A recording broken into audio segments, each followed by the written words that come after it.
Lee Child's Killing Floor was first published in 1997 and is the debut novel in the Jack Reacher series, which currently stands at 26 books.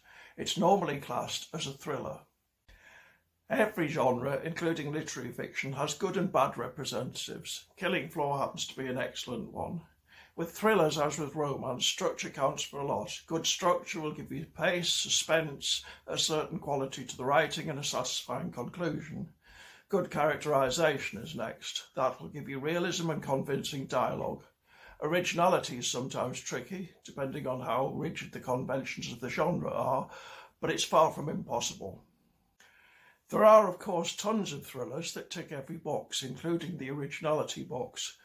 The 39 Steps, The Mask of Demetrios, Gorky Park.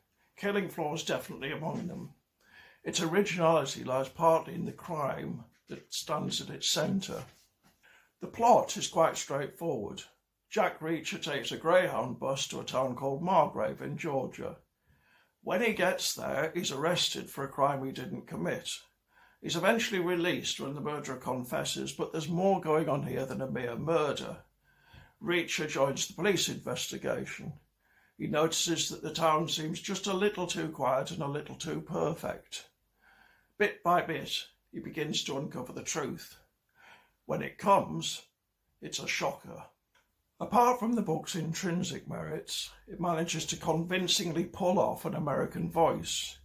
The New Yorker recently asked whether British authors could really do this, but it only looked at literary authors. Lee Child passed completely beneath its radar. That could be, and I'm not suggesting it is, because he writes commercial thrillers. Genre fiction tends to escape a lot of the interrogatives directed at literary authors. There's been a big debate recently about whether a white author could really write a black character, but James Patterson's Alex Cross series has reportedly sold 81 million copies. That doesn't mean there aren't good questions to be asked here, obviously, but the answer doesn't have to be no. I think future generations will come to see Killing Floor as an undisputed classic. Can Reacher ever rival James Bond? I don't know. Bond's mainly a film character nowadays, and he's got several unique designators that carry him across eras and actors.